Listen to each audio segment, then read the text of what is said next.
Now, the goal of many people who are trying to live financially free is to have the ability to be able to travel to other countries and to see new things.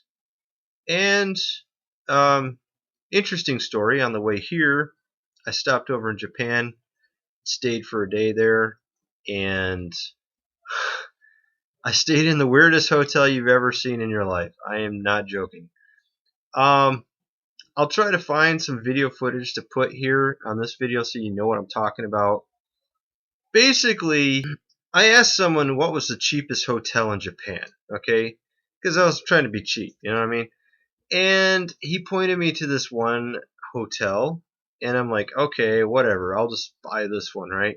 So I go in, and the guy had to explain to me a few times what you do because it was so different. It's not a normal hotel. Okay, it's not it's not a it's I think it's I'm trying to think of what the name was. Uh I'll just explain what it is, and then maybe you've heard of it, I don't know.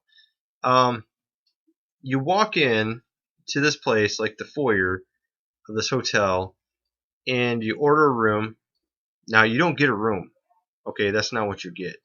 Okay, I get this bag with a towel, a toothbrush, some slippers, and some other stuff in it, right? And there's door A over here and door B over here. And apparently, door A is for men and door B is for women. Okay? So the guy had to explain to me a few times that the key was not to a room, the key was to a locker. And I'm like, confused. And people are, some of these Japanese people are actually laughing because it's kind of funny. This foreigner doesn't know what the heck he's doing, right?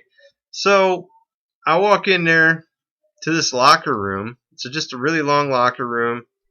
Find my locker. And then I realized, well, obviously this is where I have to undress and take a shower. Obviously, I'm starting to get the idea sort of what's going on. I talked to some dude a little bit, not much, but I kind of just figured it out. So I, get stripped down, put on this, whatever they gave me, some sort of, I don't know, cloak or whatever the frick you call it. Robe. It is not really a robe. It's something like a robe. Okay, so I walk out and I go to the shower. The shower is awesome. It's like crazy awesome. It's like this massive shower head was just pouring like rain on me. It's pretty cool, actually. It's a pretty nice shower head. Never seen one that was that. Never took a shower that was that nice. And then after that, I go out and there's this door, and you go into the door, and then there's this like beehive. Like, I don't know, dude. Maybe 60 beds. Like, boom, boom, boom, boom, boom, boom. Okay, it's like a beehive. It looks like a beehive. Okay, and it's like a little crevice you get into, and you sleep in it. Okay, it's got a light. It's got this beach like sounding meditation. It sounds like you're on a seashore type, water hitting the shoreline. You know what I'm talking about? Kind of sounds, and you can turn it on or off or lower it, upper it. You can dim the light, and you can sit up in it. That's about all you can do. You can sit up in it, just about high enough for you to sit up in it. You got a little bit of room above your head if you're sitting up, and it's only so wide, and it's a pretty nice. I think it's memory foam or something pillow, and I don't know. It's not bad. You know what I'm saying? It's interesting. It's not a room, and you got this little screen at where your feet are, and you pull the screen down and lock it, and that's your door, I guess you could say. And there's a bunch of dudes in your way, in this whole beehive thing. And of course, the women had the same thing. I'm assuming. I didn't go over and look, but the women were on the other side, and they got their own locker room. Yeah, it'd be pretty nice if you could go in here. No, they got their own locker room and stuff. But what's kind of funny is the next day I wake up and there's like a woman janitor in the men's locker room. There's like 50 dudes in there, doing stuff.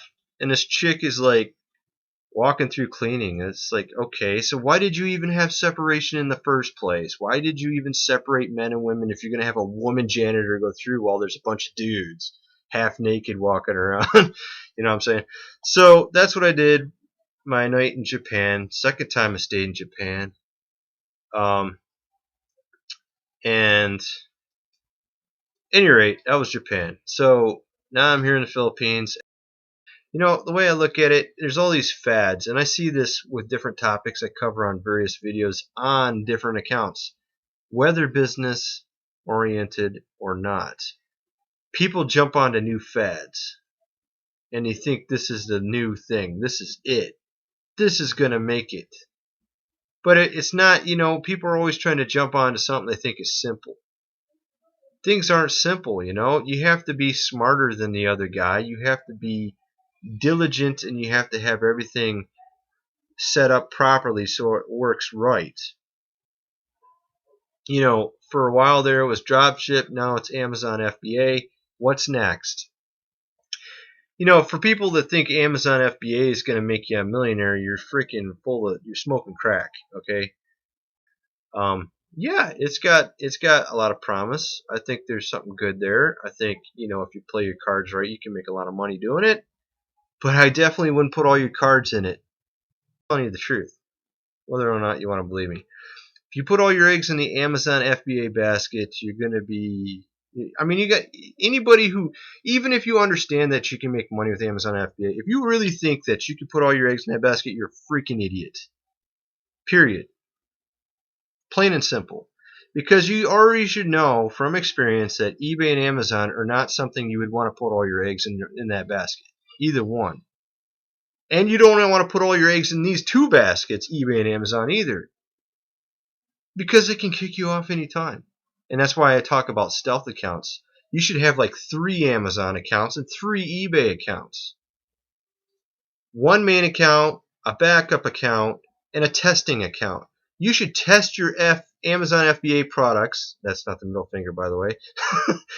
You should test your Amazon FBA products on the testing account before you stick it on the main account. Okay? Period. End of story. You should build up 3 Amazon accounts.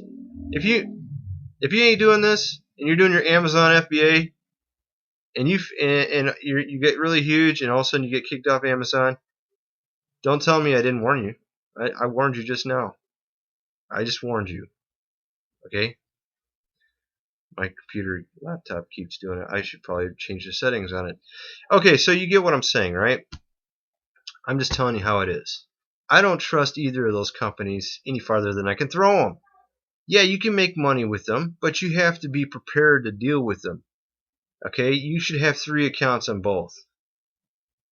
Okay, and if one goes down, you make another one. I'm telling you realism here, realism. You know, I have people that come to me that have multi-million-dollar companies go up in flames because they have 1 account on eBay. And it gets blown up because they had a heart attack. And they were in the hospital for a week. And they couldn't fulfill orders. And eBay don't give a shit.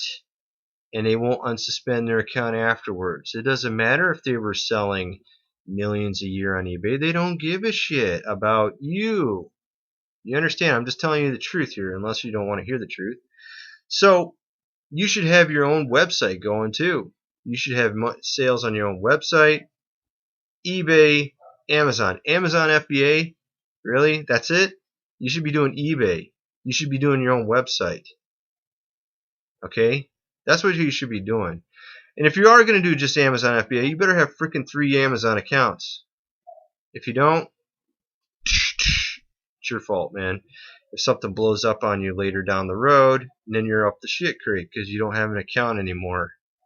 But I did everything right. Who gives a shit? Amazon don't care. It's their website, not yours. Why would they care about you? But I did all this business. Who gives a shit? Dude, who cares, man? You see what I'm saying? There's 100 more dudes that want to do the same thing you're doing. You have to have leverage. The only way you're going to have leverage is if you have more than 1 Amazon account. Okay, so you want to hear some wisdom for Amazon FBA? Have 3 Amazon accounts. I don't know if any of the other dudes are saying that, but you better do it if you want to, have it for a long period of time. You want to keep going with it. I'm just telling you the facts, how it works, and hopefully you listened.